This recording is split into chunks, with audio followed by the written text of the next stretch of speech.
Welcome back. Some breaking news to bring you now, and this is coming to us from the West Bank, that an Israeli has been killed and 3 others injured in an attack near Gush Etzion, which is a settler area just south of Jerusalem at a junction there. The Israeli military said it was a ramming and stabbing attack which took place at a busy junction. It is the site of many past attacks by Palestinian militants.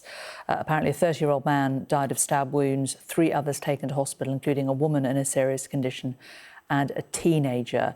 Now, this attack follows a spate of settler attacks on Palestinians across the occupied West Bank. We saw the latest attack on Monday, Israeli settlers rampaging through Palestinian village of Al-Jaba, setting fire to homes and cars. In fact, unusually, that violence drew rare condemnation from the Prime Minister Benjamin Netanyahu, who normally supports settlers in the West Bank. But there has been an attack, likely by a Palestinian militant, on an Israeli settler area at the junction at Gush Etzion.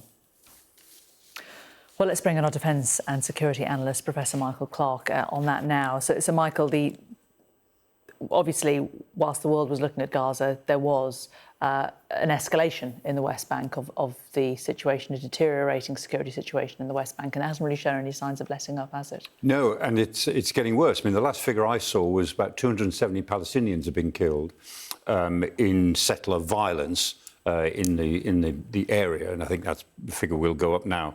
And inevitably, there are some kickbacks as well. And the fact that I mean, the Al-Jaba attack, the settler attack last week, did, as you say, I mean, bring a response. Both the President and the Prime Minister of Israel have been quiet about all of the others, but they felt that they had to say something about that because it was in front of the world's media and it was so egregious. But this, of course, is an example of violence in the opposite direction, where Israelis have been killed. Not surprising that it's in the south and east of Jerusalem. East Jerusalem, where that abuts onto the West Bank, the corridor there, is very sensitive indeed, because the settlers are trying to join up their settler villages, illegal villages, with East Jerusalem. And that's an area of the greatest tension.